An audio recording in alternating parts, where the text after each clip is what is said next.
Hi Shruti, how are you doing? Hi, Kriti. If that's how you pronounce your name, I'm sorry if I'm messing it up then.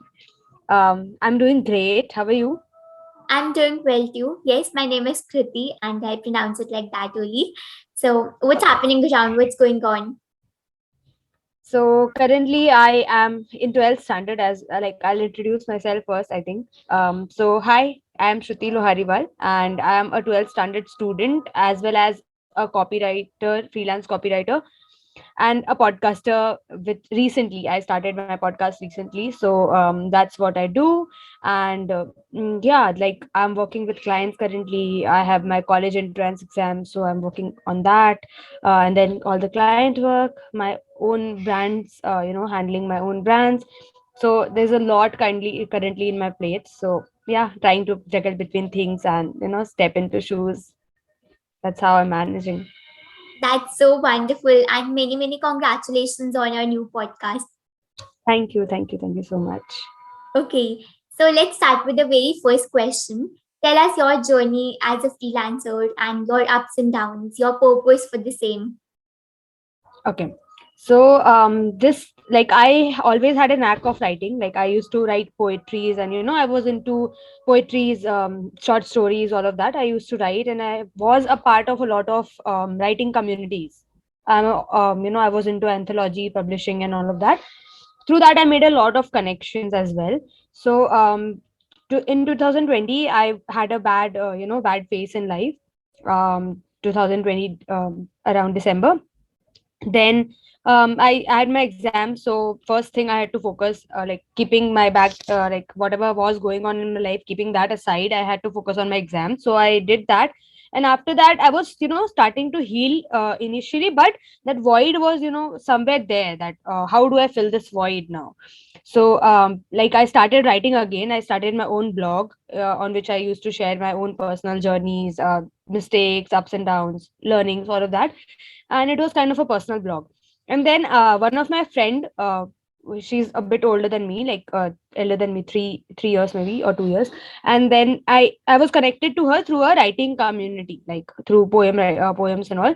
So she told me that you can start freelancing if you love writing, and you can easily earn through that, like writing blogs for other clients as well. So then I started my Instagram page, as a normal, like I didn't know how to optimize it, or I had no idea of what this entire freelancing world is. But I started out, I guess, on 21st June 2021. And then I got my first client, who was a YouTuber. I still work with her. So she is a YouTuber. Her channel's name is Teacherpreneur. So she has 40k subscribers, 40k plus subscribers on her channel. So I got my first client as that, and I was very happy. Like it was my first, like the income was not huge, I'll say, not huge, which people will say as huge, but it meant a lot to me since it was my first client and I had to write scripts. That was a challenging task for me. I was very excited. So that's how my journey began, with that first client. And then I got more clients as content writer. Then I transitioned into a lead gen expert, because I love networking. I love meeting new people. I'm a networking nerd, you can say. So I love meeting new people. I love having intense conversations with them, and then building connections as such. So and I'm a person who is very vulnerable, so I will easily gel with you and like that. So I love networking. That's found my niche. Maybe I can do something in this area. I worked for more than 10 plus clients as a lead generation and engagement expert for more than 6 months. Then in December, things started to I used to feel overwhelmed with everything. I had a burnout phase in December. I had my boards. I had first segment of my boards in December as well. So that was a major part of it, I think, which caused the burnout. Then I took December off. I left all the clients, like I just kept up with the writing work, but I left all the lead generation and engagement work, everything. And I was just focusing on what I want later in life and everything. That's how I got about the idea and purpose of my podcast and all of that, which we'll talk about later. So then like I loved marketing. I love marketing as well. When I got into freelancing, I learned a lot of things about marketing. So I started to love marketing as well. I love personal branding and I love writing. Now I had to figure out how can I include all of these things into one and niche down as that person. Then I figured out copywriting. It involves branding, it involves marketing, it involves writing. You have to be like well aware of all of these topics to be a good copywriter, to be an expert copywriter. Then I thought maybe this is the thing for me. And then in January, I niched down properly as a copywriter. So that's how my journey has been. Like in like I'll say in 6 to 7 months, I have experienced a lot, learned a lot, failed a lot of times. Some things used to work out, some didn't. And yeah, that's how I'm growing. And I still have to explore a lot of things under this field. Absolutely, there is still so much to explore, and you have an incredible journey, your ups and downs, and you have gone through all those period of time and all those experiences. So incredible. Okay, Thank you so much. so how can someone launch one's ebook? What steps are involved in the same?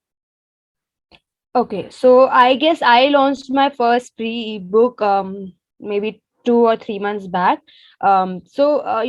First is the process of ideation. You should be very clear of who you want to like who you want the ebook to benefit to. Like if I want freelancers to benefit from it, I will write from a freelancer's perspective.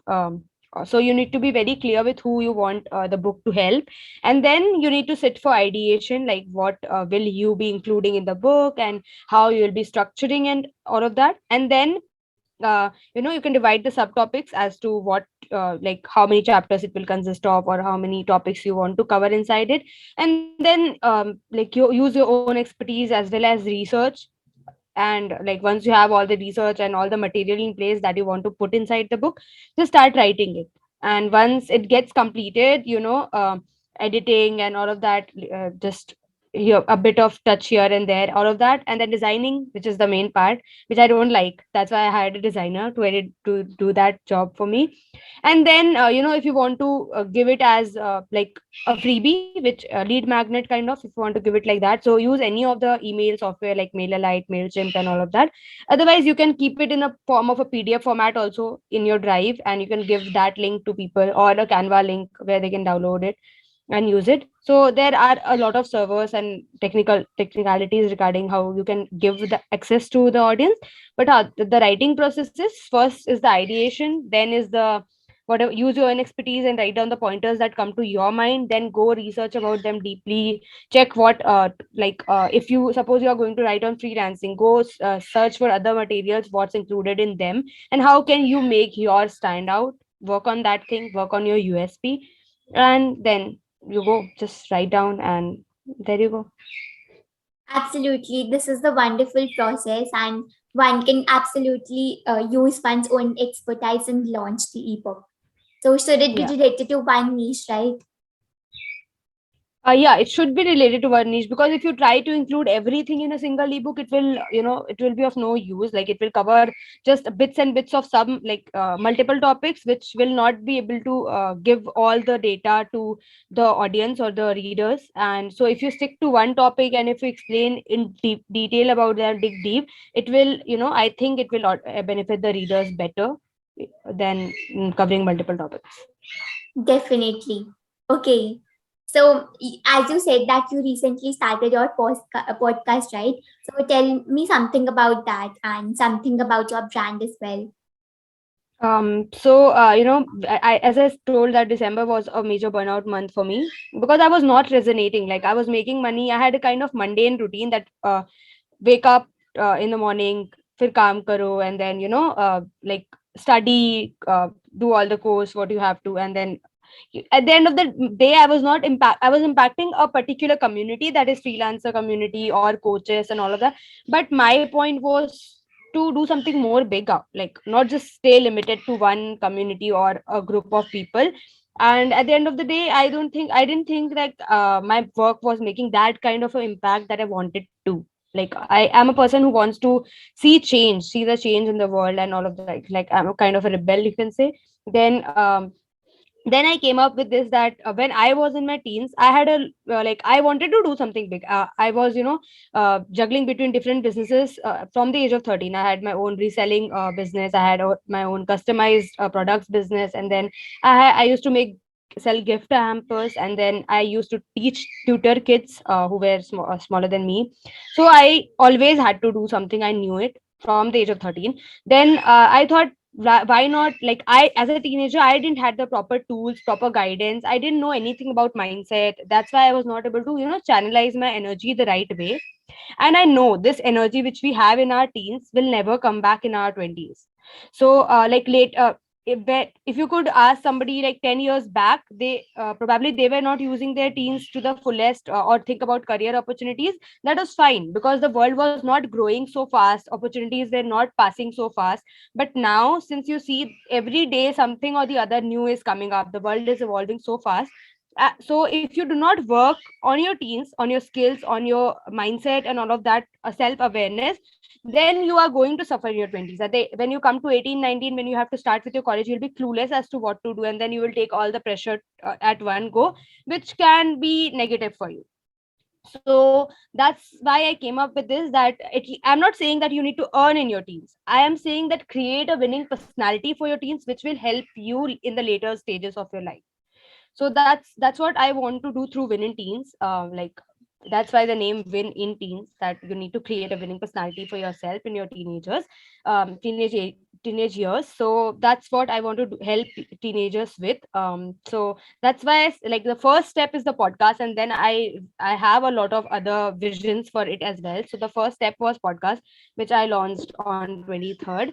And the first episode itself talks about how to find your purpose as a teenager, because like I started freelancing, okay, but then it did not resonated with me. I knew that I had a bigger purpose in life. So that's, if you know the process of figuring out what your purpose is, then you will be like whenever whatever you do, you will try to look it from that perspective, that is it serving my purpose. So I'm not saying that once you figure out your purpose, it will be throughout the life it will be the same. You will have to change it, but it will get altered in the way. But yeah, you should at least be start feeling aware of what your purpose is and what you are here for. Definitely, we should explore and we should grab the opportunities that come our way to eventually reach our purpose and like explore our purpose of life. Okay, so I absolutely am getting so much inspired by your journey because you have such a great vision to impact the overall lives of the teenagers. Absolutely well done. Thank you. Okay, so what are the steps involved in launching a podcast?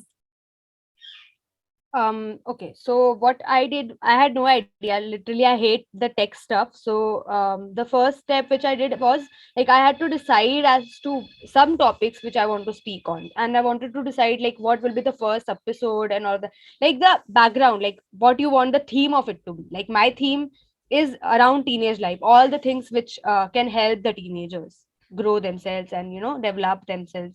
So decide a theme, and then decide a target audience, like who you want to target through your podcast, who you want to reach out your message to. So you need to be very clear with your planning, and then the execution part comes in, which is first come up with a script, and then just research and with your own expertise, the same process as you do to write any script. So writing a script, and then coming up with the description of the podcast, the logo, like the picture of the podcast, the cover design, and all of that. So and then you have to record it, like the intro, outro, and the main podcast. Like, finding the music for the podcast, if you want any music to be plugged in the podcast, you need to research about that and find out a good music which syncs in with your voice. And then after you record it on a simple voice recorder, even I just use a Boya mic, and I connected it on my laptop, and then I recorded it using a voice recorder. And then I edited it. So there are softwares like Audacity, and all the other software, so you can edit your podcast on that. You can edit it on Anchor itself. Like, so the hosting I took from Anchor. Anchor is a platform where which is directly connected with Spotify. So if you put in your podcast there, it will be directly launched to Spotify, and then you will have to take the RSS feed. There's a code called RSS feed. You have to take that and then distribute it on the other platforms like Google Podcasts, Apple Podcasts, and all of that.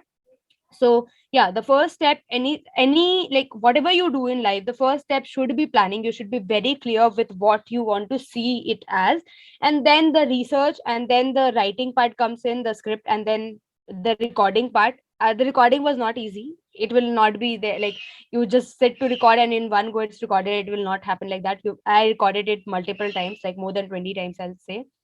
So the first step, like, it will always be hard, but then as you go it will become smoother for you, as like, with practice.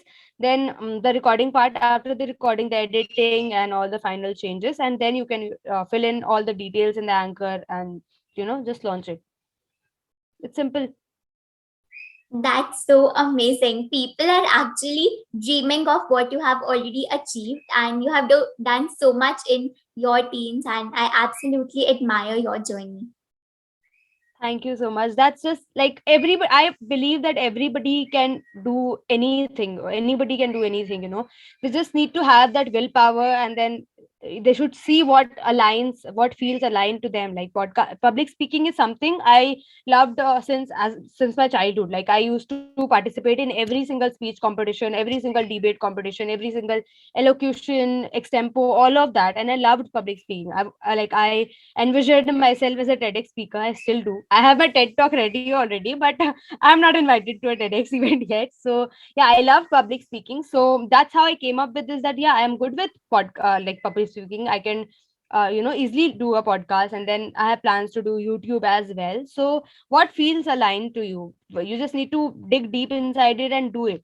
Nothing else. Like, if you just see that, if will it work out, or what will people think, if you just go about all of that zazz, it will never happen. So just, if you think that you want to do this, just go for it. Either you will learn, or you will win. There's no such thing as failure. Definitely. Where does this motivation come from? We would love to listen from you. So this motivation, like, firstly I'll say that I'll not say I have faced my fair share of up and downs, which all of us face.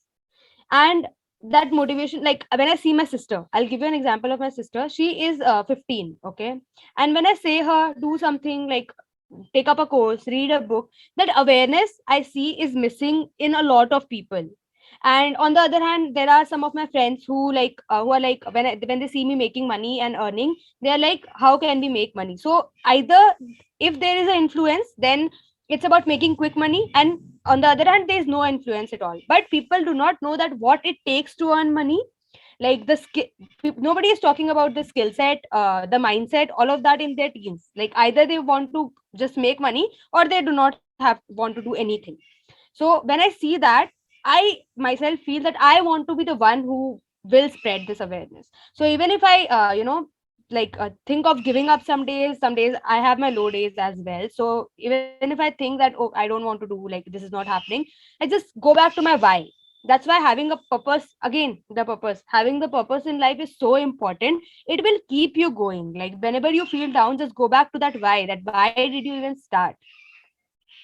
Then you will automatically not feel like giving up. You can take a break, you can relax for a while, and then you will come back to it, because that's what you want to do. That's what your calling is in life.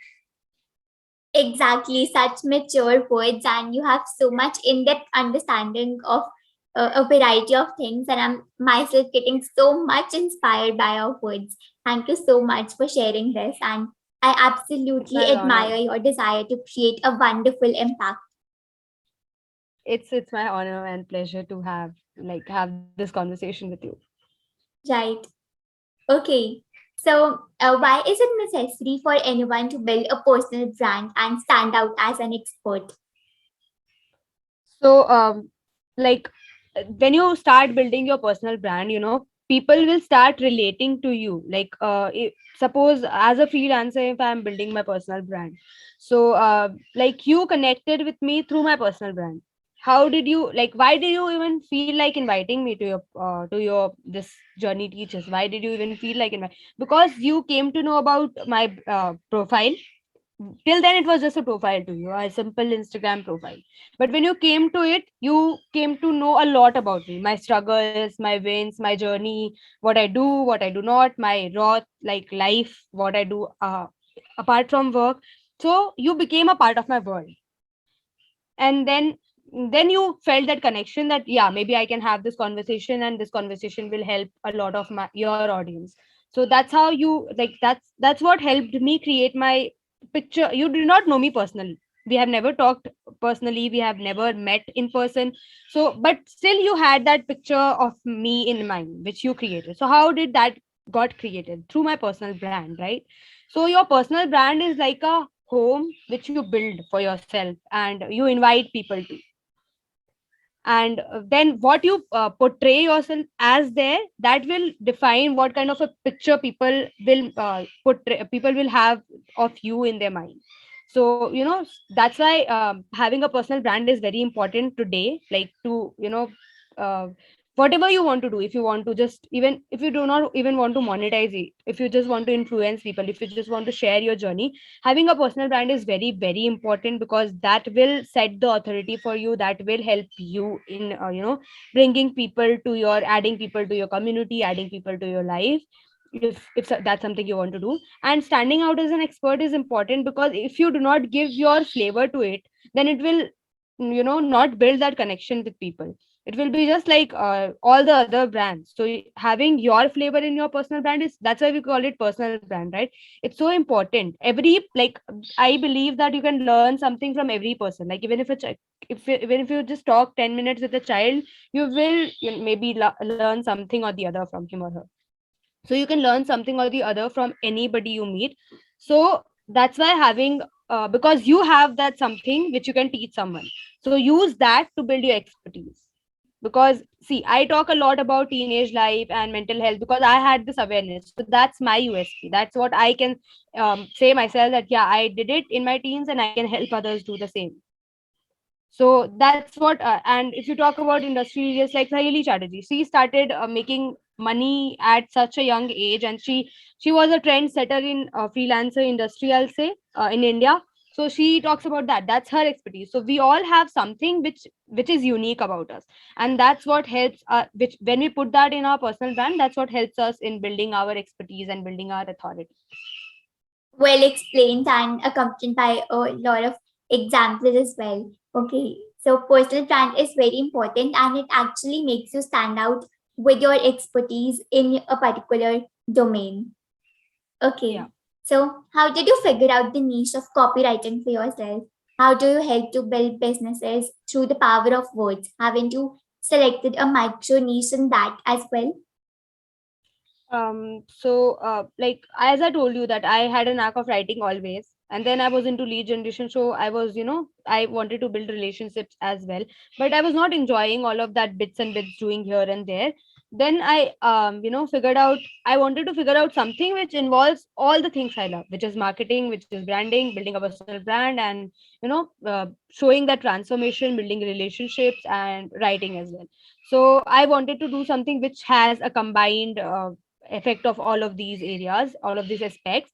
So then I figured out, yeah, copywriting is something which I can do. Then I started learning more about it. I joined some courses and I took some courses, and then I started practicing it, worked with a few clients, and then I figured out, okay, finally I'm ready to niche down.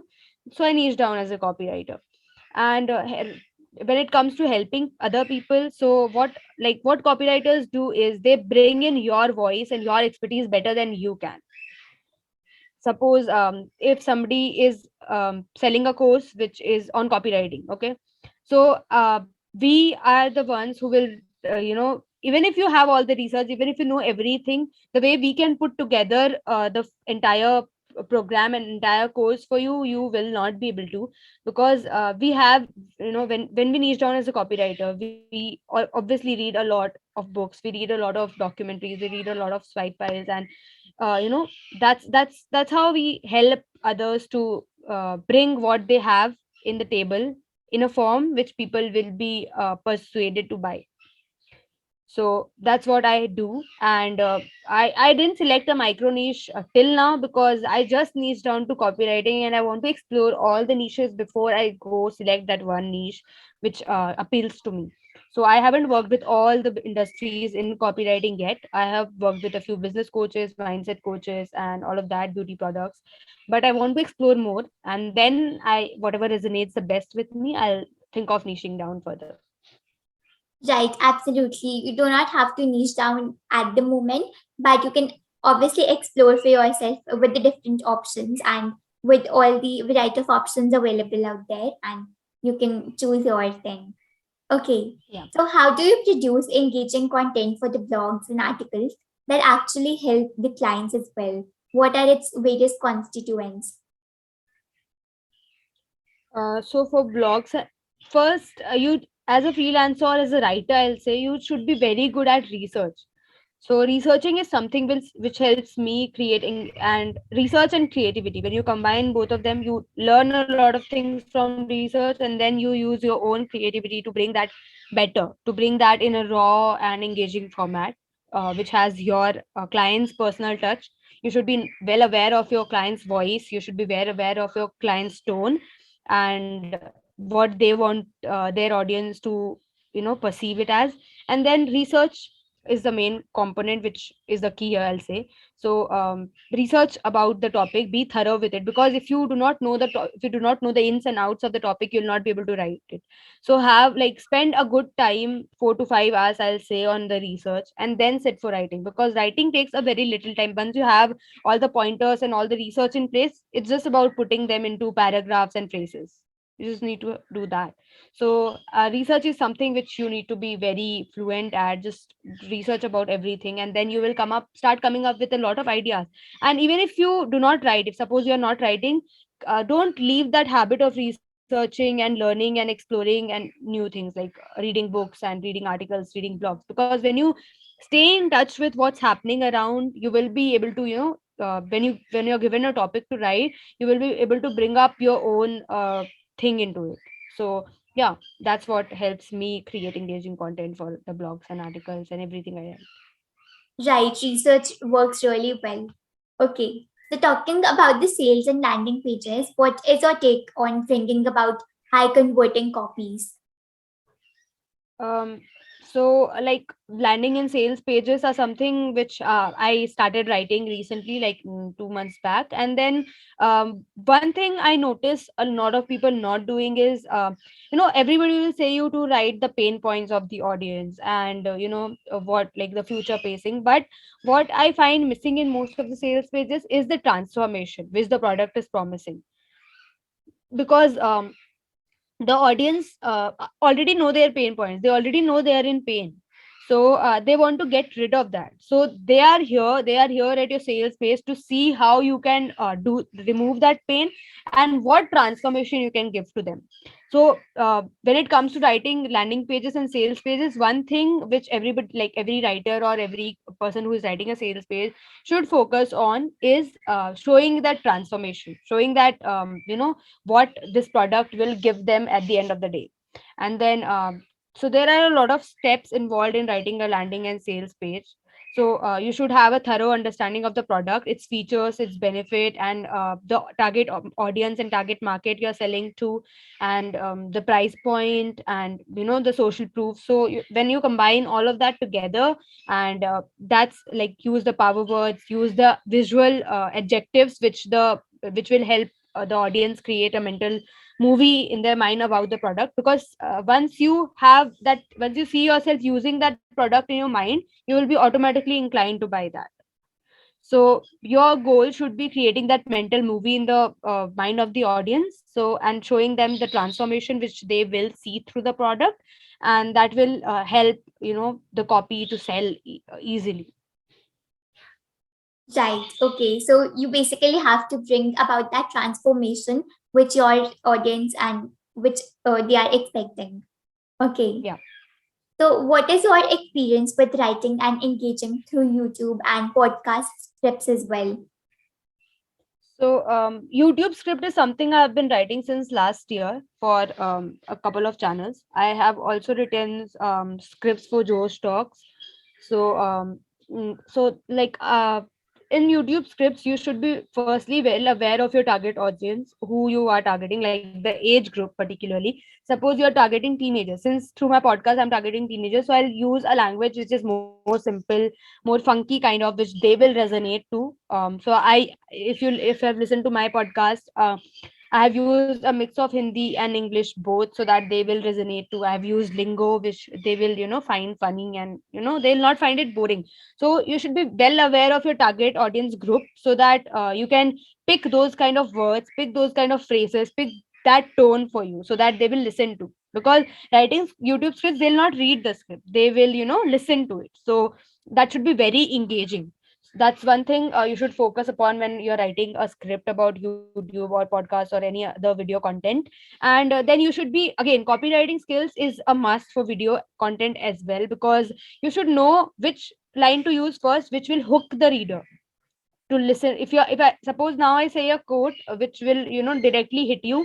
Like, suppose I was in I was very low one day. Okay, I was very low, I was just frustrated. I opened YouTube and then I watched a lot of videos which did not resonate with me. But then there's this ad which came up on my feed, which was about, which still started with the code, which strictly started with the code: if your dreams don't scare you, they are not big enough. And that got me hooked, that got me hit, that got me that hit which I needed. So as a like video, if you're writing a video script, you should be well aware of what will hook the audience. Because if they get hooked in the first instance, that's how you ensure that they will be watching the entire studio and your video. And your goal is that, like, taking them through the first minute to the last minute. So yeah, you should be very well aware of you should use your copywriting skills there to hook the audience, and then you should keep your script very engaging in a manner your target audience will resonate. Yeah, that's what. Absolutely. If you can make your target audience relate with you, so that Hmm. really works well. Yeah. Okay.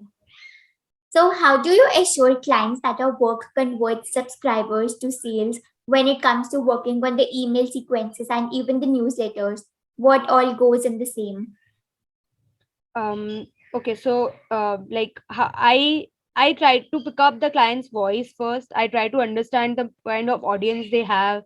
If currently they have their emails, like the open rate, how's the open rate and everything.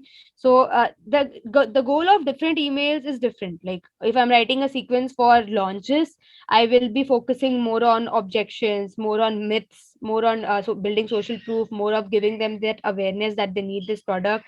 If suppose I'm working on an email sequence, so I'll be more jelly, bubbly kind of with them, so that the audience easily starts relating and connecting with the client I'm writing for. So the goal, you should thoroughly understand the goal with which you are sending the email or the newsletter or anything. Like, is it to educate them, is it to sell, is it to, just build that connection? So first thing is figuring out that goal. And so in every sequence, you cannot expect that you will be, just pitching your offer and selling. If in every email, you cannot just do that, because then you will not be seeing the results, and you will end up losing your email list. So building that connection first is the first step. Then, slowly, just asking them to share their stories, be vulnerable. Then ask them to open up and share their problems with you. Once they start doing that, then you can tell them that, yeah, you can help them, and then you pitch your product. So there's the entire process, so it's different for different clients. So yeah, you should understand what the client is looking for, what the audience is looking for, understand their tone, their brand, and then start working on the email sequences or newsletters or whatever it is.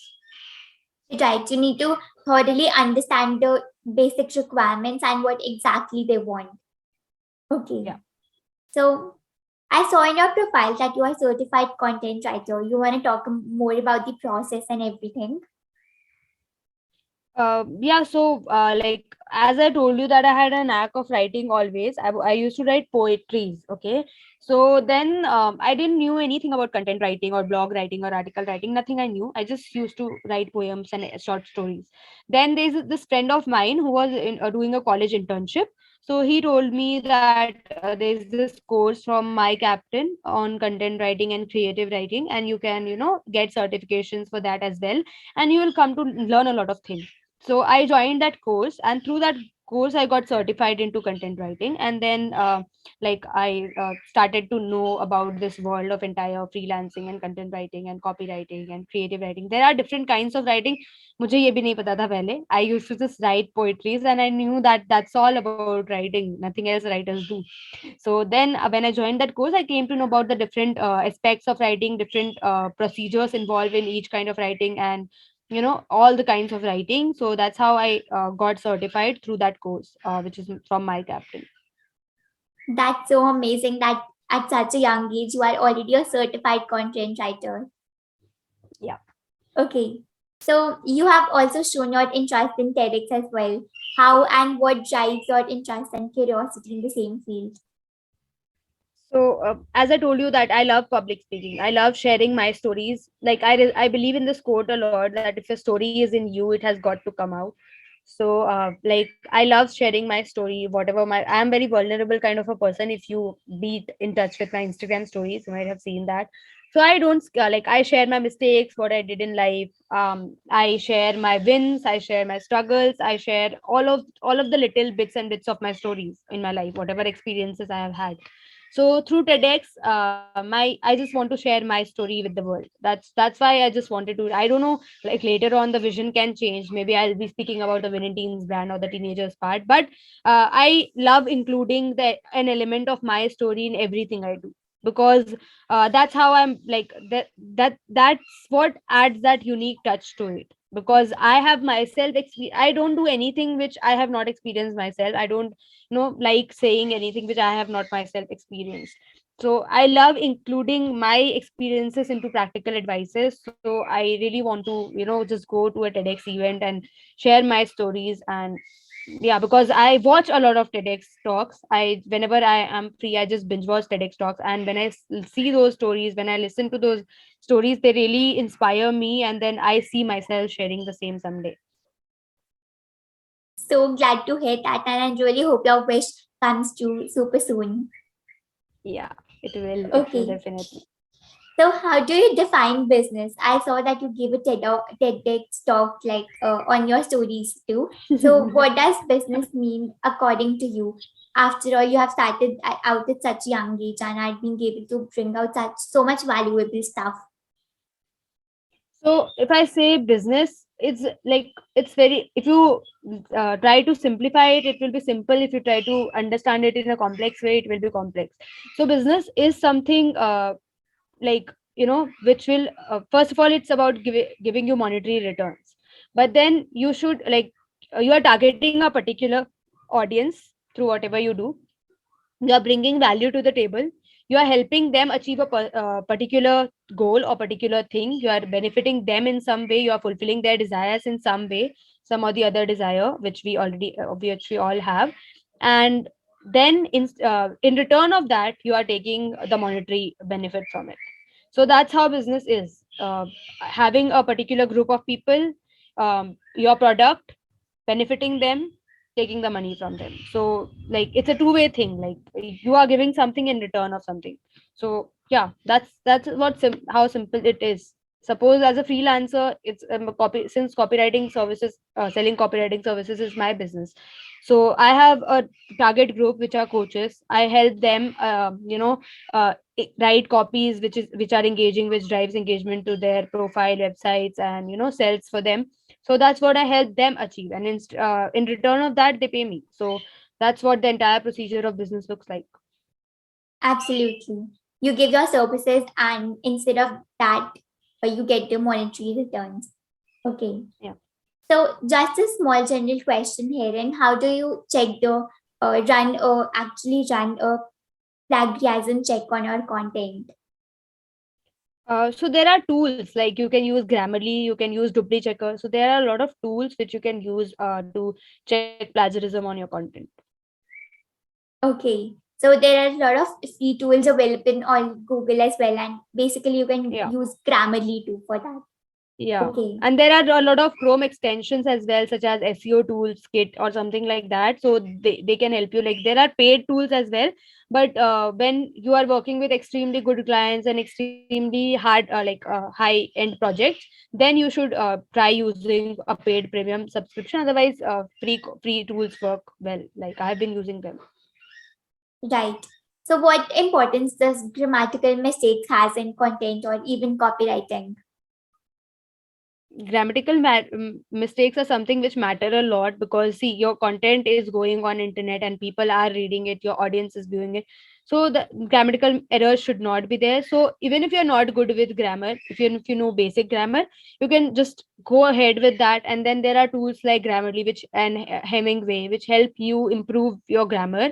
Like you can edit them, and as you keep repeating that process of editing, you get better at it. Like you start understanding, okay, so this is happening again. Like for me, when I started out, I used to use which a lot instead of that, where in statements where I had to use that, I used to use which.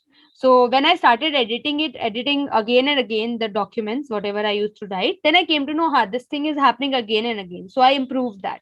So even if you're not good at grammar, you can start writing, you can start your career in content writing or copywriting if you want, but then you improve. Like there are tools which help you improve, so you should be consciously, eager to learn how can you improve. Yeah, improvement can occur anytime, and you should be willing to learn on the Yeah. go. Okay, so what are the essentials of a copy that actually converts and the content is authentic? How does your content or copy persuade and convince people to take the desired action which you want? So there are a lot of techniques, it depends on the kind of copy you're writing, for the industry you are writing. So there are a lot of techniques involved in copywriting. And persuasion is something which you like the main part of persuasion which I'll say is using that visually, like adjectives which will help the readers portray a picture of what you are actually talking about. Suppose if I now say you that go to your kitchen and like bring a pizza, it will be very vague. But when if I say you go to the kitchen, open that red microwave and bring in that Domino's pizza inside it, you visualize something, right? You visualize it better. You felt like, something is happening. And then there are ways to create that movie. So once the thing which like visualization doesn't only work in manifestation. Visualization is something which is part of our life. So when you like use that visually attractive adjectives, and that will help the reader create a mental movie of using that product. And then you need to build that social proof. You need to show that credibility to the audience so that they can trust you. You should build that know like trust factor with them through your copy. Your copy should convey the right kind of transformation.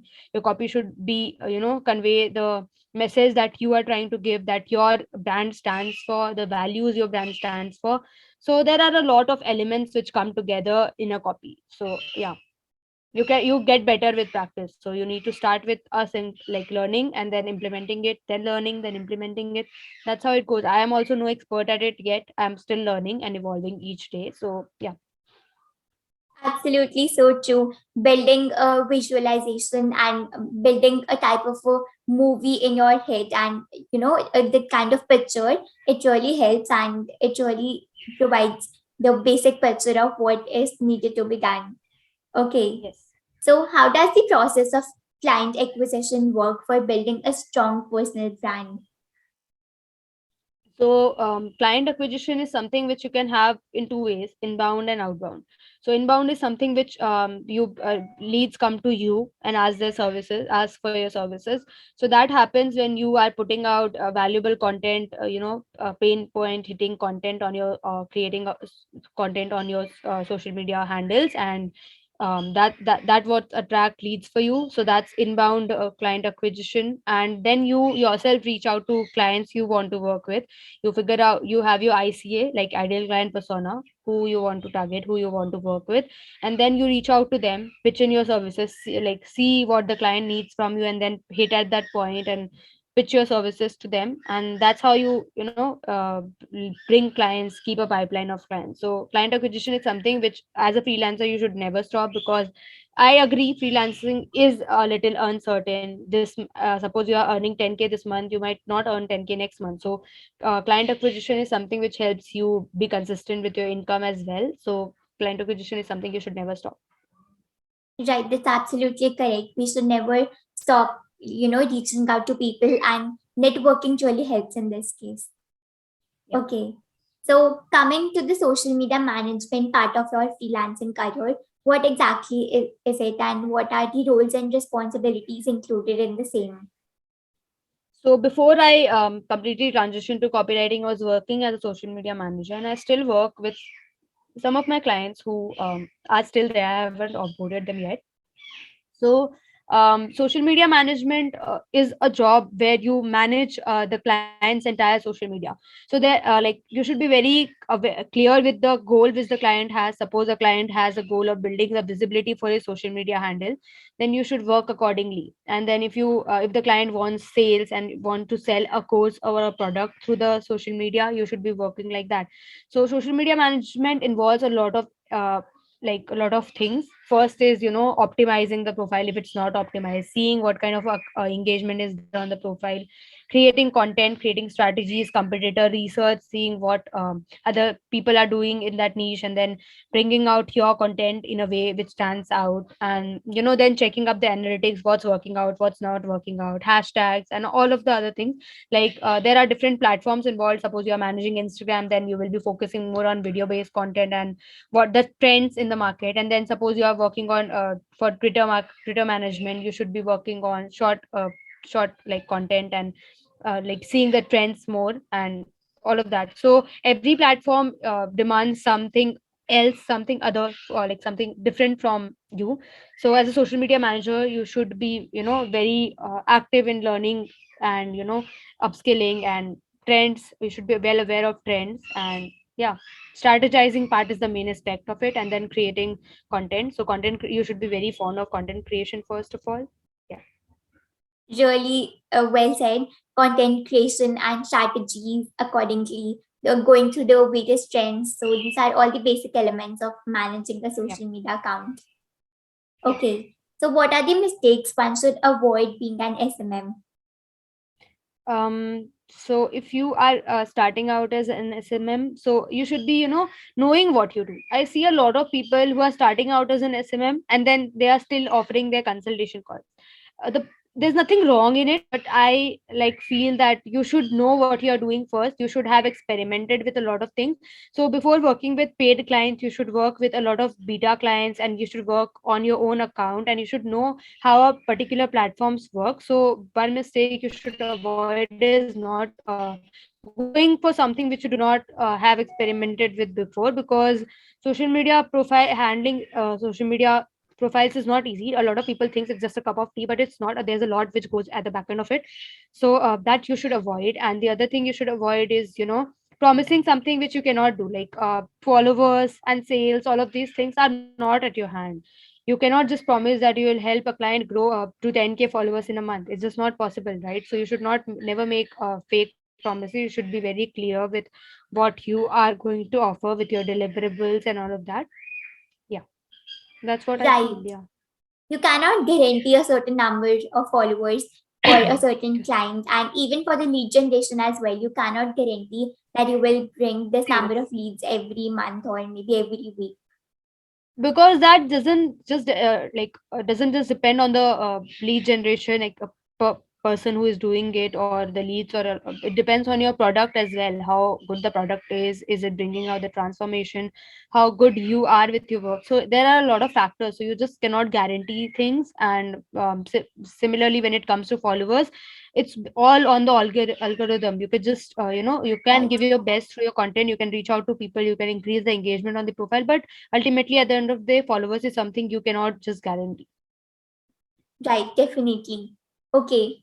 So, how do you help in the lead generation part of social media management, which you used to do earlier, and or build a strong profile funnel to automate this process as well? So when it comes to building a profile funnel, your profile should be well optimized. It should be clear with your profile that what you do, who you do it for, and how do you do it. These three things should be very clear through your bio and your profile.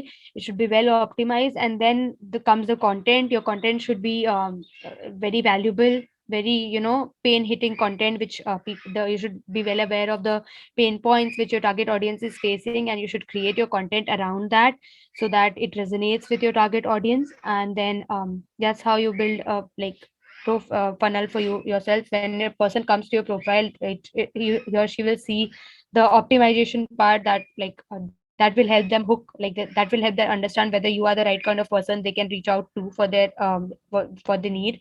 And then the content, when they see that content is helpful, they'll come to your DM. So having a chat with them in their DMs, you should be very well aware of how a conversation proceeds and how you can talk to them. And you should not be like just selling every time. So you should be well aware of building connections. And when that person feels that connect with you, he will automatically ask you for your services. So if the person is a right lead for you, if the person is looking out for what you have to offer. So that's how you build a inbound funnel. And then talking about lead generation, it's all like it should be about, I think, more about engagement, engaging with people who fall in your ICA category, who fall in your target audience category, commenting on their posts, reaching out to them through DMs, having conversations with them, having non-business conversations with them, because like every time having business conversations will just show you as someone who is just spamming their DMs. So have non-business conversations with them. Like your goal should be to make them open up to you. Like they should be coming to you, what they the problems they are facing, so telling you the problems. So have conversations like that, get them on a discovery call maybe, and talk to them, and build that connection first, and then just pitch your offer, or they'll themselves ask for your services. So yeah.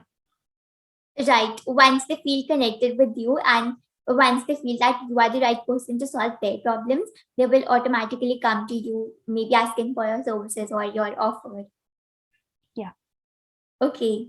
So, what is your take on building an appropriate email sequence for the business?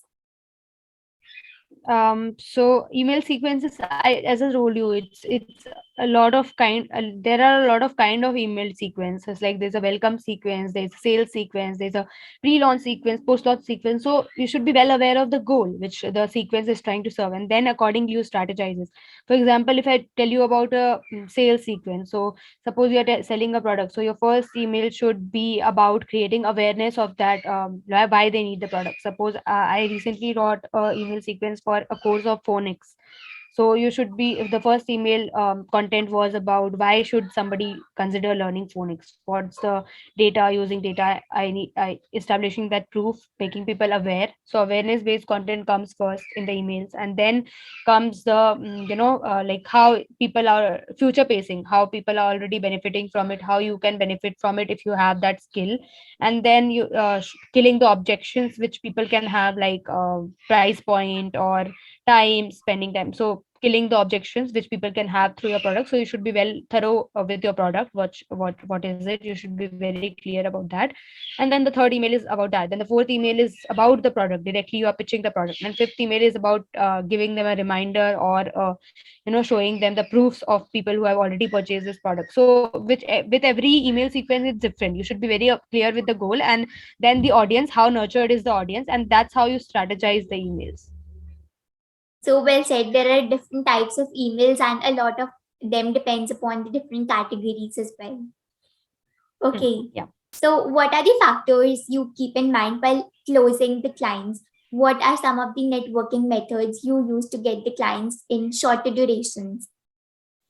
Okay, so things I keep in mind when I'm closing the client is, making them aware of what I'm going to give them. I don't make fake promises. I'm very clear with what my deliverables will be, what they can accept from me, from my work. So that's one thing I keep very clear. And then I am clear with my working hours, my boundaries. I set my boundaries, right? Because at the end of the day, I'm a student and I have limited amount of time which I can invest in whatever I'm doing right now, and I have multiple clients to handle. So make them aware of the boundaries first, and then my payment methods and everything, and then mode of communication, a lot of things, like your work procedure, I'll say. Make them aware of that and have a healthy conversation about that. So that's something you should be very clear with when you are closing that client. And yeah. And when it comes to networking, mostly for now I'm using Facebook groups for like my content client acquisition process. And then I am trying out my hands on cold sorry I'm using my like trying my hands on cold emailing as well. So like inbound is something, see, when it comes to inbound you can get good leads, but it's very occasional, right? Suppose you get leads and they are not the kind of clients you want to work with, or they are not giving you the payment which you deserve. So it's better, I have realized that it's better that I stop waiting for inbound leads and I go reach out to the leads myself, because then I have this freedom of like selecting who I really want to work with, what can I like what offer I want to sell to them, and then how much I have all the freedoms with me. So I feel outbounding is something which is a good thing you can focus upon, and there are various methods of it, using Facebook groups, using cold emails, reaching out through cold DMs as well. So yeah, that's what I'm focusing on currently for my client acquisition process. Right, okay. So it's very important to set the boundaries. Okay. Yeah. So how are you termed as the engagement specialist? What are certain strategies that you follow? So that's all I told. Like, engagement is some. I'm not doing engagement as of now. Like, I have moved away from it. Like, I'm doing something like copywriting. I've properly niched down to copywriting. I was doing engagement because I thought that I had a knack of networking. Have, but I don't enjoy doing it for the other clients, because as a student I have fixed time, and for engagement need to allot like a particular amount of time to each client you take on. So that was not scalable for me, but if something you like, you can always go for it. It's nothing bad, I'll say. So so yeah, building connections is something. Focus on having conversations. So that's what my secret used to be. Like, I used to have a lot of conversations. I used to help people in the DMs through my clients accounts, and having first of all, having a clear target audience is very important when it comes to engagement, because if you are engaging with the wrong kind of leads, they'll not convert anyhow. So whatever your strategies you use, so be very clear with your target audience, and then text them or comment them, build that connection with them, and then slowly nurture them, and then convert them. Absolutely. Clear messaging to the target audience to get your ideal clients is very important. Yeah. Okay. So virtual assistant is a very wide role and has a vast variety of responsibilities in it. What are those areas covered and what do you charge for the same? So I have never, really given virtual assistant services. I haven't tried that out yet. But virtual assistance is something which includes social media management as well, which includes engagement as well, which can include copywriting as well. So it can include anything which your client needs your help with. So virtual assistant is something you maybe charge by per project or per hour, something like that. So there are a lot of things which come under virtual assistance, which is handling the back end of the business, tech things. Suppose I started my podcast, so I have a VA already who is managing the editing process and posting and analytics of the podcast, and then scheduling my post. So there are a lot of things which people outsource through a VA. So it's a wide role, I agree, and it's really in demand. Like, you can see Facebook groups flooded with requirements of VAs. So yeah, it's a good career to start with, and yeah, if you have that kind of skills, you can definitely go for it. But I've never tried virtual assistants, because then it becomes per hour basis, or and I didn't wanted that kind of a work procedure for myself, so I've never tried that yet. Right, in virtual assistant, there's a huge variety of responsibilities, and you need to have that variety of skills as well. Okay, Yeah. so how do you set boundaries with your clients when it comes to randomly giving you the task, maybe at the odd hours as well, and making your freelancing projects no less than a part-time job? So when I'm signing the contract with them, my terms and conditions are very clearly mentioned in the contract, as well as in the emails which I sent to them. So I already have the proof.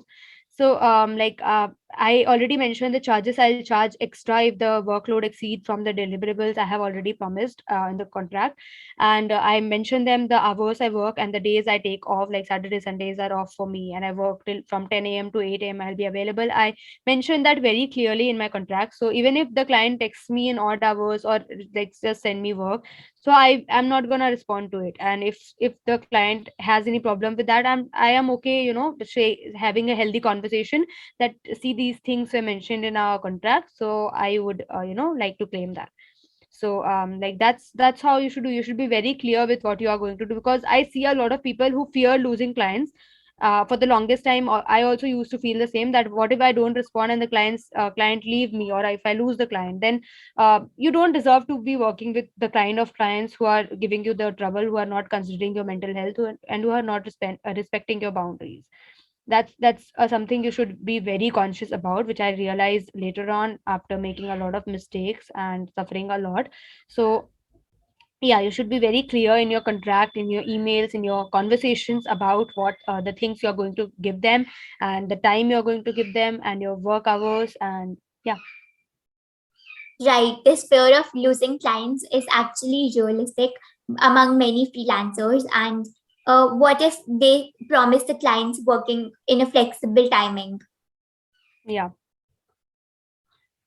So if like they should promise the client the kind of work hours they feel like. If you are someone who works from 10 to 8 a.m. and if you take weekends off, you just mention that to them clearly, that you will not be available during weekends, and you will be not be available. Suppose they see you online, it doesn't mean that you are available for them, right? You have a life apart from freelancing as well, which you have to live. So yeah, be very clear with your terms and conditions when it comes to contracts and maintaining boundaries. Right, okay. So, what is the appropriate time duration you consider for revising the previous rates?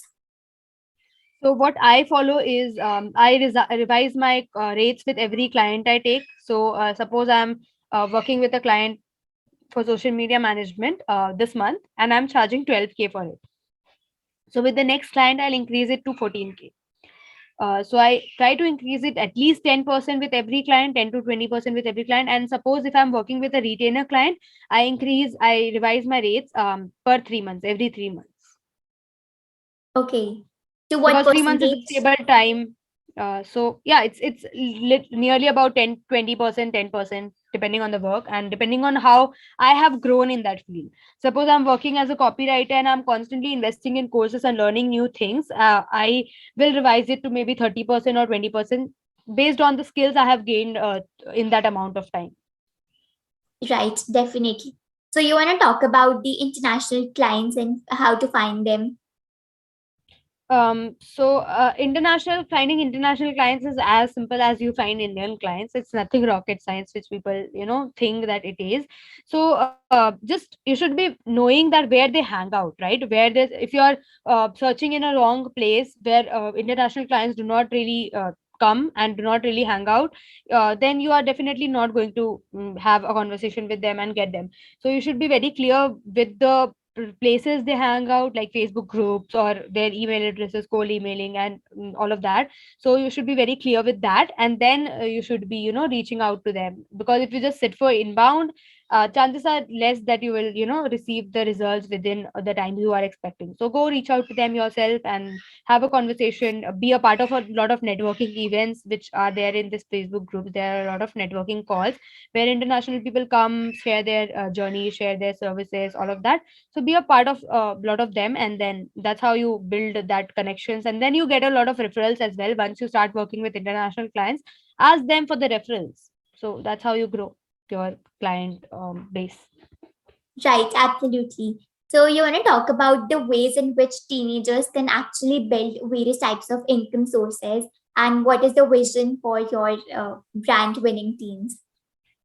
So here I would like to mention, as you told, that what are the various kind of income sources they can build. So for like, I have this, I have a lot of friends and a lot of people who know me and who are seeing me grow in this journey as a freelancer. So people are like that.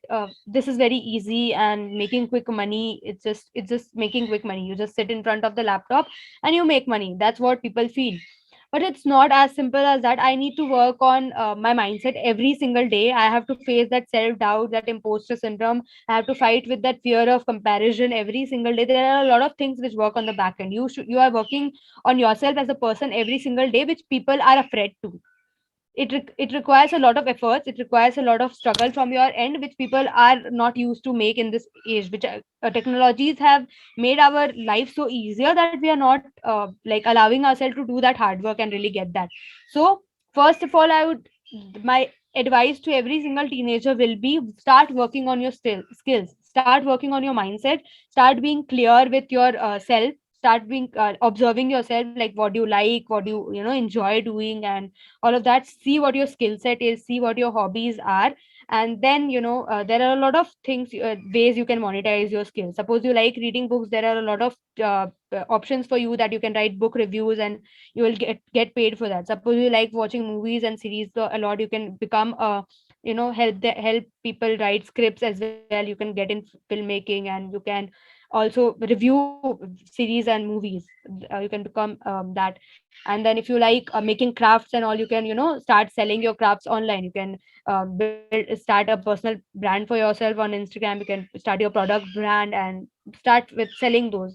And if you're someone like who enjoys teaching and all of that, so I used to tutor kids, so you can start with that as well. So there are a lot of things. Once you know what you enjoy doing, once you know that yeah, you can do this, once you know that you are good at this, so you can easily monetize that. There are a lot of ways you can monetize that, and with social media it has become very easy now. You just need to have that right kind of approach, that making quick money is not should not be your approach. You should be at it with a long term vision, with a long term goal. That's why you should be very clear with your purpose. So combining purpose, passion, all of talking about these things should become important rather than making quick money and building income sources. Because for earning, you have your entire life. Once you have a particular skill set, you will never face that crisis of money ever. Because you should run after skills and money will follow its path. That's what I have learned through my journey. Absolutely, skills are much more important than just focusing on earning money. And your passion can be your profession if you have the necessary skill sets and if you develop and improvise on those skills. Okay, Yeah. so where do you vision and what is our vision and where do you want to take this brand ahead in the future? So if I'll talk about this, since see, I do not have a very concrete idea, since I'm just starting out as an entrepreneur and I do not even know that this idea will work out, but I had to try this, so I am on it. I'll learn on the way and I'll figure out on the way. So for now the thing is to provide as much value as I can through my experiences, through my learnings, through bringing people. There are a lot of teenagers who are doing great at their field, who are established already, and who are making money, who are making impact on the world, who are having their own startups. There are people like that, I know a lot of people. So bringing people into the podcast and then sharing their stories, how taking the insights from them on how teenagers can do that for themselves. So all of that, providing that value, making them aware of what they want. And later on, I want to build a kind of a digital academy, which will be just for teenagers, and which will not just focus on academic learning, because for now I have realized that knowing being good on your academics is something good, but it will not take you very far. You should be focusing on your skills as well. So I want to build an academy with collaborating with different teenagers who are already established in their field, collaborating with them and building affordable courses, and building kind of a teenage academy where you can learn, grow your skill set, and become write a winning story for yourself. Definitely, and I wish you all the very best for this. You have such a great question, and you have the power to impact various lives of teenagers. And do follow all the people who are watching. Do follow Shruti and do connect with her on this journey. I will drop the links in the description below.